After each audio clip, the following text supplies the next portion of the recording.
Hello children, in today's session we will continue the isomers in coordination compound.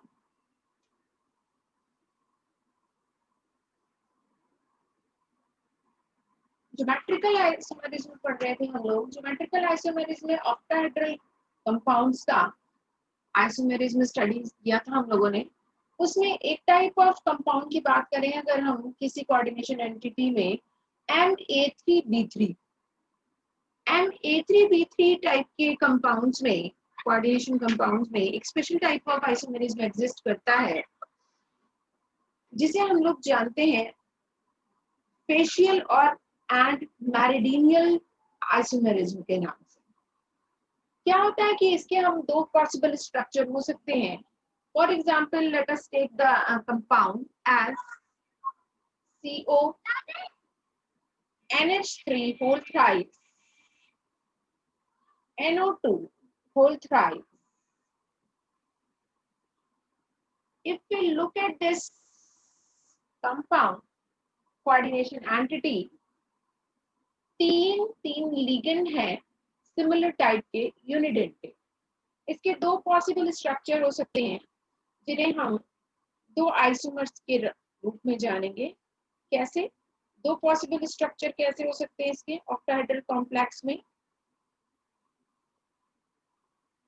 एक possible structure हो सकता है कि हमें एक जैसे लिगेंड एक ही फेस पोजीशन पर दिखाई दे, और दूसरा पॉसिबल स्ट्रक्चर होता है उसकी मेरिडियनल पोजीशन पर दिखाई दे। कहने का मतलब क्या है, अगर फेशियल की बात करें तो एक ऑक्टाहेड्रल के फेस पर तीनों एक जैसे लिगेंड हमें दिखाई दे। जैसे एक NO2 मैंने यहाँ लगाया, एक NO2 यहाँ लगाया और एक NO2 यहाँ। बाकी बचे तीन अमोनिया के molecules, ammonia, ammonia and ammonia. One possible structure is this. If we look at in 3 dimension, we can see that the three similar type of unidentate ligands at one phase. That's why this isomer will be prefixed by FEC. इसे कहा जाएगा facial और FEC isomer. इसी का दूसरा हो सकता है जिसमें कि जो ये सिमिलर लिगेंड है इनकी पोजीशंस हमें मेरिडियनल दिखाई दे। जैसे for example if we draw the structure of this, another possible structure is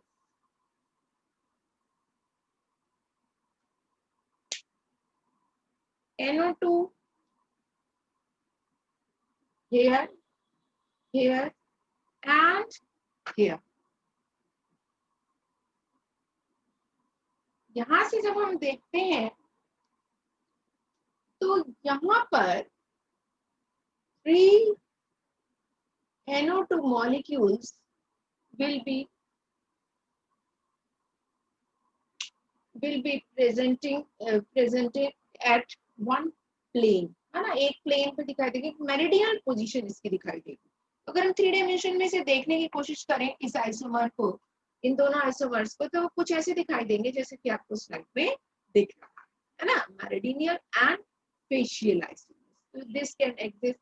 This is found in especially if the compound having the coordination entity as Ma3 and B3. Now we move further towards the optical isomerism. Optical isomers क्या होते हैं? Optical isomers वो होते हैं जो कि optical activity को show करें। ऑप्टिकल एक्टिविटी को शो करने का मतलब ये है कि ऐसे आइसोमर्स जो कि किसी प्लेन पोलराइज्ड लाइट को या तो लेफ्ट में रोटेट करें या फिर राइट में रोटेट करें। तो ये ऑप्टिकल एक्टिविटी को रूम में देखना पॉसिबल नहीं है, पेपर पे देखना पॉसिबल नहीं है। तो इसको सिंपली हम लोग कैसे जानते हैं? हम लोग इसको जानते हैं बाय प्लेन ऑफ सिमेट्री। तो हम लोग कहते हैं ऑप्टिकली एक्टिव कंपाउंड्स कौन से, ऑप्टिकल आइसोमर्स कौन से हैं? ऐसे आइसोमर जो कि non super imposable, optical isomer क्या, जो non super imposable mirror image को बनाए उसे हम कहते हैं optically non super imposable image जिनकी बने उन्हें हम कहते हैं ऑप्टिकली एक्टिव कंपाउंड। और ऐसे आइसोमर्स को हम लोग जानते हैं ऑप्टिकल आइसोमर्स के नाम से, इन्हीं को हम लोग कहते हैं एनेंशियोमर्स भी। Enantiomers, enantiomers are what? Optical isomers. Enantiomers दो होते हैं किसी भी कंपाउंड के, एक डी होता है, एक एल होता है। डी क्या है? जो किसी प्लेन पोलराइज्ड लाइट को राइट में रोटेट करे, और एल क्या है? जो किसी प्लेन पोलराइज्ड लाइट को लेफ्ट में रोटेट करे। तो डेक्स्ट्रो और लीवो रोटेटरी के नाम से इन्हें जाना जाता है। इनके प्रीफिक्सेस हैं डी एंड एल। हम समझ सकते हैं कि प्लेन पोलराइज्ड लाइट क्या है? हमारी जो बल्ब या किसी भी सोर्स से आने वाली लाइट है वो स्कैटर होती है, डिफ्यूज होती है, किसी भी डायरेक्शन में चारों तरफ जा रही होती है। इसको हम एक पोलारीमीटर से जब पास कर देते हैं तो इसकी जो लाइट की रेज है वो किसी एक पर्टिकुलर डायरेक्शन में अलाइन हो जाती है। जब इन अलाइंड रेज को किसी ऑप्टिकल एक्टिव कंपाउंड के सॉल्यूशन में से पास किया जाता है, तो अगर ये कंपाउंड, यहाँ पर हमने कंपाउंड रख दिया, अगर ये कंपाउंड ऑप्टिकली एक्टिव कंपाउंड है, तो जो प्लेन पोलराइज्ड लाइट की पोलराइज्ड लाइट है वो या तो लेफ्ट में रोटेट हो जाएगी या फिर राइट में बेंड हो जाएगी। इसी बेंडिंग से हमें पता चलता है कि जो कंपाउंड दिया गया है वो ऑप्टिकली एक्टिव है या नहीं है। ठीक है ना? तो अब कैसे जाने इसे रूम में? तो रूम पे ये कहा जाता है, या हम थ्योरी में से कैसे कहते हैं कि अगर किसी कंपाउंड में प्लेन ऑफ सिमेट्री है तो वो ऑप्टिकली इनएक्टिव होगा, अगर प्लेन ऑफ सिमेट्री नहीं है तो वो ऑप्टिकली एक्टिव कंपाउंड होगा, उसमें एक ना एक कायरल सेंटर होगा। कायरल सेंटर मींस क्या है? कायरल सेंटर का मतलब ये है, हम ऑर्गेनिक केमिस्ट्री में भी इसे पढ़ेंगे, कायरल सेंटर का मतलब ये है कि प्लेन ऑफ सिमेट्री का न होना, है ना?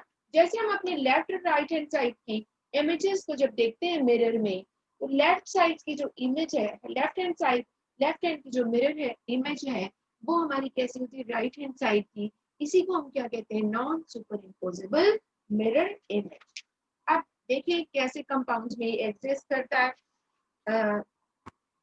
Optical isomers. Optically active isomers हम कैसे बनाते हैं?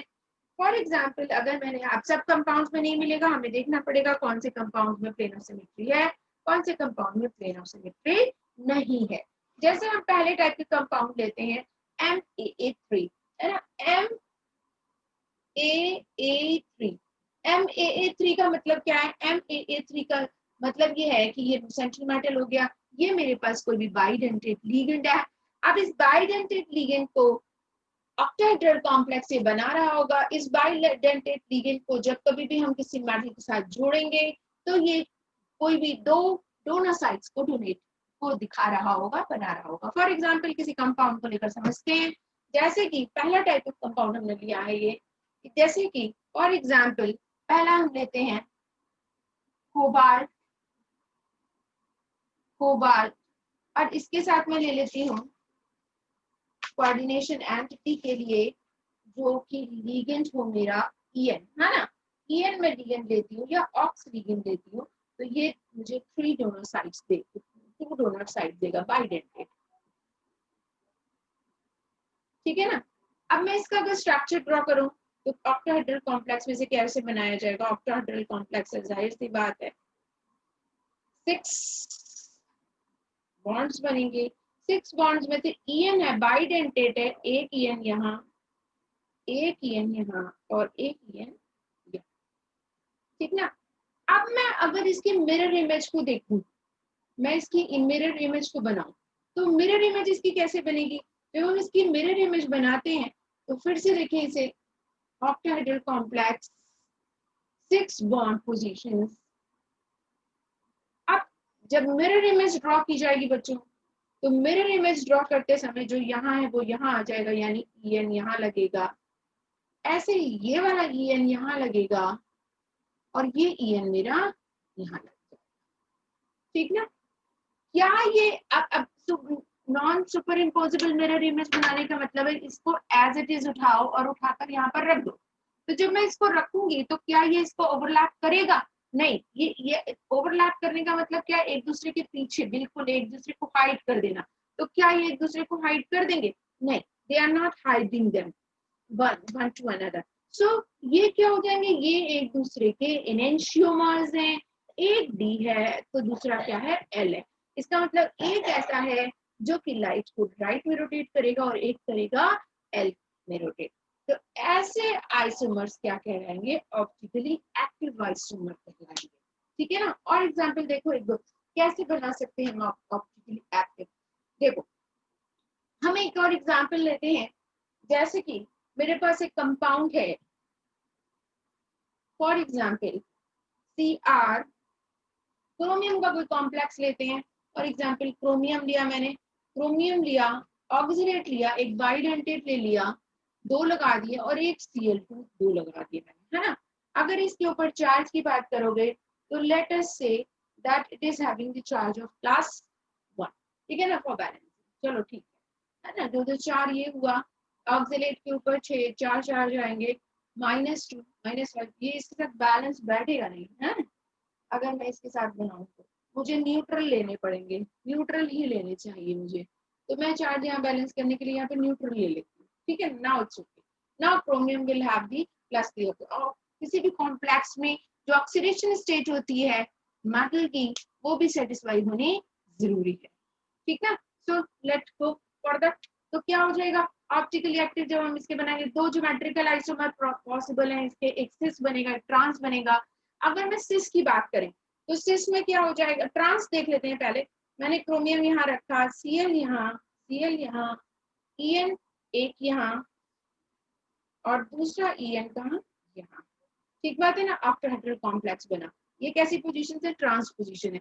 अगर मैं इसी का मिरर इमेज बनाओ तो मिरर इमेज बिल्कुल ही ऐसी बन जाएगी और एक दूसरे को सुपर इम्पोज करेगी। इसका मतलब ये क्या है? ये इसकी प्लेन ऑफ सिमेट्री है, जिसके कारण जब हम इसे दो हाफ में डिवाइड करते हैं तो एक जैसे सिमिलर पार्ट्स हमें मिलते हैं।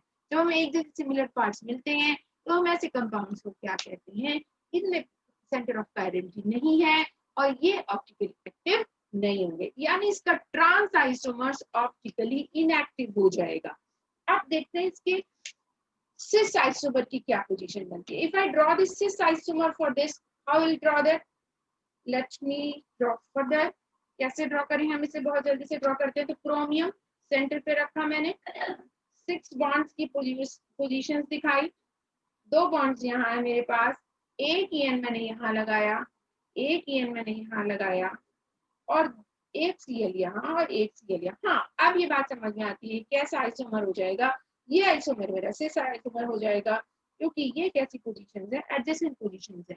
अब जब ये एडजेसेंट पोजीशंस पे रखा हुआ है, अगर हम Cl की बात करें, शायद Cl बोर्ड की रेंज में नहीं आ रहा है, फिर से इसे बनाते हैं। ये यहाँ पर Cl है, ठीक है ना। तो अब ये कैसा हो जाएगा? ये मेरा आइसोमर हो जाएगा सिस आइसोमर। इसकी जब मिरर इमेज बनाएंगे तो ये non super imposable mirror image बनाएगा क्योंकि इसमें कोई भी सेंटर ऑफ पैरेललिटी नहीं है। Fine, so how will draw that? Will draw that ये सिंपली ऑक्टाहेड्रल कॉम्प्लेक्स को हमेशा एक ही तरीके से ड्रॉ कीजिए जिससे कि आपको कोई भी कंफ्यूजन ना कर रहे ड्रॉ करते समय। En मिरर के पास है तो वो इधर आएगा, ऐसे ये En मिरर के पास है यहाँ आएगा, Cl यहाँ और एक Cl यहाँ। तो इस तरीके से हम देखते हैं कि कैसी मिरर इमेज बना रहे हैं एक दूसरे की, non super imposable mirror image बना रहे हैं। और ये कैसा हो जाएगा? सिस जो हो जाएगा वो ऑप्टिकली एक्टिव हो जाएगा, एक डी हो जाएगा और एक एल हो जाएगा। इस तरीके से हम देख सकते हैं कि जो ऑक्टाहेड्रल कॉम्प्लेक्स है उन कॉम्प्लेक्सेस में अगर कोई बाइडेंटेट लिगेंड है तो वहां पे पॉसिबिलिटी बहुत ज्यादा होती है किसी भी जो ऑप्टिकली एक्टिव आइसोमर्स हैं उनके एग्जिस्ट करने की। ऐसे ही बात की जाए जब हम बात करते हैं कोऑर्डिनेशन नंबर 4 में, तो कोऑर्डिनेशन नंबर 4 में भी स्टूडेंट जो सिस होते हैं वो ऑप्टिकली एक्टिव हो सकते हैं, लेकिन जो ट्रांस होते हैं वो ऑप्टिकली इनएक्टिव होते हैं क्योंकि उनमें प्लेन ऑफ पैरेललिटी मिलता है ना। पैरेलल सेंटर जहाँ कहीं भी एग्जिस्ट कर जाएगा वहां पर जो कंपाउंड है वो ऑप्टिकली इनएक्टिव हो जाएगा। ओके, नेक्स्ट सेशन, नेक्स्ट जो टॉपिक है वो है हमारा क्या? Structural isomers. स्ट्रक्चरल आइसोमर्स अभी हम लोगों ने लास्ट पहले पढ़ा था कि जो स्ट्रक्चरल आइसोमर्स में उसको 4 मेन टाइप्स में डिवाइड किया जाता है। जैसे पहला टाइप हम लोग देखते हैं लिंकेज आइसोमर्स। लिंकेज आइसोमर्स क्या होते हैं? लिंकेज आइसोमर्स वो होते हैं जो कि जिनमें की कोई ना कोई एम्बिडेंटेड लिगेंड एग्जिस्ट करता है। फॉर एग्जांपल एम्बिडेंटेड लिगेंड की बात करें तो NO2 माइनस है, NO2 minus NO2 minus NO2 minus की तरह भी लग सकता है, यानी नाइट्राइटो N की तरह भी लग सकता है और नाइट्राइटो O की तरह भी लग सकता है। ठीक है ना, तो ऐसा कहीं पर भी कोई कंपाउंड अगर आएगा तो ऐसे कंपाउंड्स में जिनमें ये लिगेंड्स पाए जाएंगे हमेशा दो आइसोमर मिलेंगे आपको, जिन्हें हम लिंकेज आइसोमर्स के नाम से जानेंगे। ठीक है ना, फॉर एग्जांपल जैसे कि CONH3 होल 5 CONO2Cl2। ठीक है ना, ये रेड कलर का होता है, क्यों? क्योंकि इसमें जो बॉन्डिंग होती है वो कैसी होती है, नाइट्राइट लिगेंड की, वो होती है ओके ओके थ्रू, और जो NO2 होता है वो रेड होता है, जो ONO होता है वो कैसा होता है, येलो होता है ना। नाइट्राइट लिगेंड अलग अलग तरीके के दोनों के कलर होते हैं। लिंकेज की बात करें तो लिंकेज को हम आसानी से ड्रॉ कर सकते हैं, NO2 और ONO की बॉन्डिंग दिखा सकते हैं। ठीक, नेक्स्ट अगर हम बात करें कोऑर्डिनेशन लिगेंड्स की, तो कोऑर्डिनेशन आइसोमेरिज्म की, कोऑर्डिनेशन आइसोमेरिज्म हमेशा एग्जिस्ट करेगा कभी भी तो हमारे पास दो न्यूट्रल टाइप के दोनों कॉम्प्लेक्स एंटिटीज वाले कोऑर्डिनेशन कंपाउंड होंगे। जैसे कि फॉर एग्जांपल मैंने कहा क्रोमियम NH3 का होल 6, और मैंने यहाँ कह दिया साथ में इसकी कौन लगा हुआ है, कोबाल्ट। कोबाल्ट के साथ मुझे कोई ऐसा लेना पड़ेगा जो कि इसके चार्ज को बैलेंस कर सके। जैसे मैंने कहा CN का होल 6 है ना, अब इसका चार्ज बैलेंस हो जाएगा। Charge balancing is also necessary, ऐसा नहीं है कि आप चार्ज बैलेंसिंग ना करें, है ना। इसका मतलब क्या, क्रोमियम के ऊपर क्या है, +2 है, तो यहाँ पर क्या आना चाहिए, -2 आना चाहिए। जब यहाँ पर -2 आ रहा है तो CN के ऊपर कितना है, -6 है, उधर जाएगा +2। मतलब कोबाल्ट की ऑक्सीडेशन स्टेट यहाँ पर कितनी आ गई है, हाँ, कोबाल्ट की ऑक्सीडेशन स्टेट कितनी हो गई यहाँ पर, +4। वो पॉसिबल नहीं है, इसका मतलब इसके ऊपर पॉसिबल चार्ज कितना रहा होगा, 3, है ना। पॉसिबल चार्ज निकालना हम लोगों ने सीखा था। तो इन दिस केस जो कोऑर्डिनेशन एंटिटीज है, यानी कि ये जो क्रोमियम है, जो सेंट्रल मेटल है, इनमें कोऑर्डिनेशन एंटिटीज में मेटल का एक्सचेंज पॉसिबल है। ऐसे टाइप के ऐसे टाइप के जो आइसोमेरिज्म है उसको हम लोग किसके नाम से जानते हैं, कोऑर्डिनेशन आइसोमेरिज्म के नाम से जानते हैं। ठीक है ना, कोऑर्डिनेशन हो गया, इजी सा है कोऑर्डिनेशन, ऐसे लिंकेज भी इजी सा है, तो स्ट्रक्चरल है वो हमारे बहुत इजी है। ऐसे हम लोग कहते हैं solvate solvate isomerism and ionization isomerism. पहले चलो आयनाइजेशन को देख लो। आयनाइजेशन आइसोमेरिज्म क्या है, जो आयन होता है ना, आयन होता है inside and the outside of the coordination sphere, अपनी पोजीशन को चेंज कर सकता है। फॉर एग्जांपल हम लोग लेते हैं एक छोटा सा एग्जांपल ऐसा लें जिससे कि आपको जो प्रेसिपिटेशन है वो भी समझ में आए ना, प्रेसिपिटेशन है वो भी समझ आए। जैसे मैं ये एग्जांपल लेती हूँ, कोबाल्ट COBr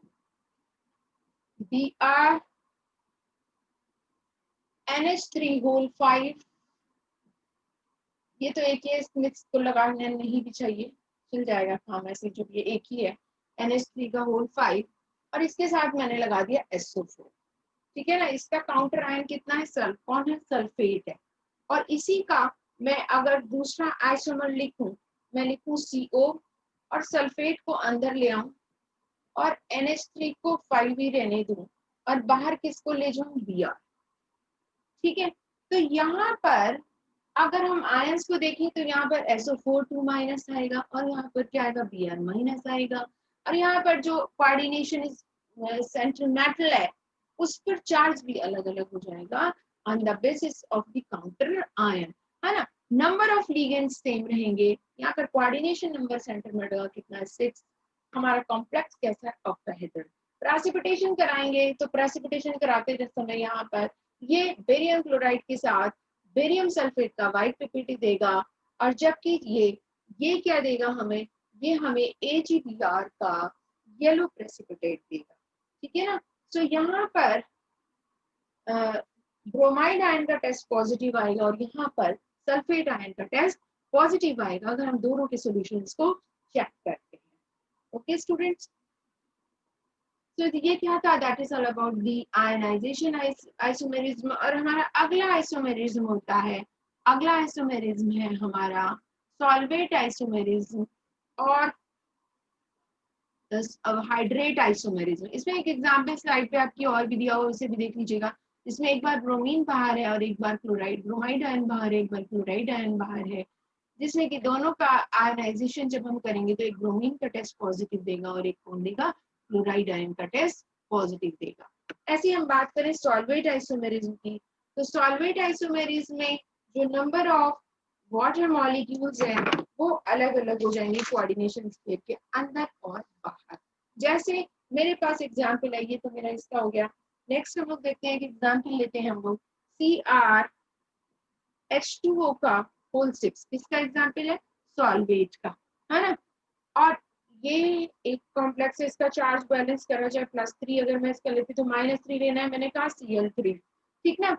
ये कैसे कलर, और इसके साथ मैं इसका हाइड्रेट अगर बनाती हूँ तो मैं क्या करती हूँ, क्लोरीन को अंदर लेती हूँ, वाटर मॉलिक्यूल को बाहर लेती हूँ। तो मैंने कहा CrH2O का होल 5, अंदर मैंने एक Cl बाहर लिया और यहाँ पर मैंने Cl2 कर दिया और यहाँ पर मैंने क्या कर दिया, .H2 कर दिया, यानी ये वाटर मॉलिक्यूल में बाहर ले गई।